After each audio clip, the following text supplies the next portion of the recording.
ಪ್ರದೇಶದಲ್ಲಿ ನಿರಂತರ ವರುಣಾರ್ಭಟ ಆಗ್ತಾ ಇದ್ದು ಈ ಹಿನ್ನೆಲೆಯಲ್ಲಿ ಕೃಷ್ಣಾ ನದಿಯಲ್ಲಿ ಒಳಹರಿವು ಹೆಚ್ಚಾಗ್ತಾ ಇದೆ.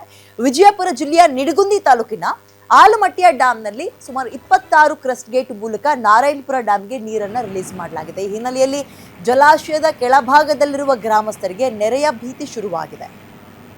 ಸುಮಾರು 123.08 TMC ಸಾಮರ್ಥ್ಯದ ಆಲಮಟ್ಟಿ ಲಾಲ್ ಬಹದ್ದೂರ್ ಶಾಸ್ತ್ರಿ ಜಲಾಶಯದಲ್ಲಿ ಪ್ರಸ್ತುತ 107 TMC ನೀರು ಸಂಗ್ರಹ ಆಗಿದೆ. ಈ ಬಗ್ಗೆ ನಮ್ಮ ಪ್ರತಿನಿಧಿ ದೀಪಕ್ ಶಿಂಧೆ ಒಂದು ವಾಕ್ ಥ್ರೂ ನಡೆಸಿದ್ದಾರೆ. Take a look.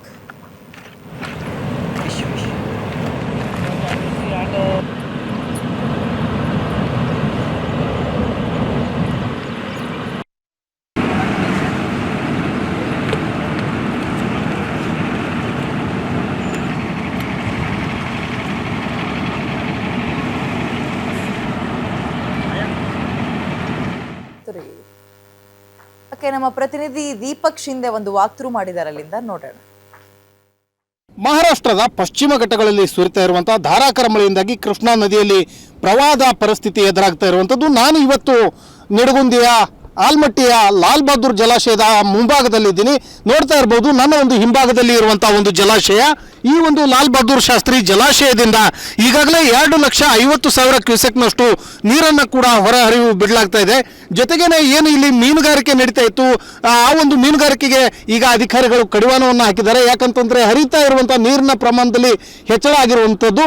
ಇದರಿಂದಾಗಿ ಏನು ಕೃಷ್ಣಾ ನದಿ ಇತ್ತು, ಕೃಷ್ಣಾ ನದಿಯ ಅಕ್ಕಪಕ್ಕದ ಜಮೀನುಗಳಿಗೆ ಈಗಾಗಲೇ ಕೃಷ್ಣೆಯ ನೀರು ನುಗ್ತಾ ಇರುವಂಥ ಪರಿಸ್ಥಿತಿ ಎದುರಾಗಿದೆ.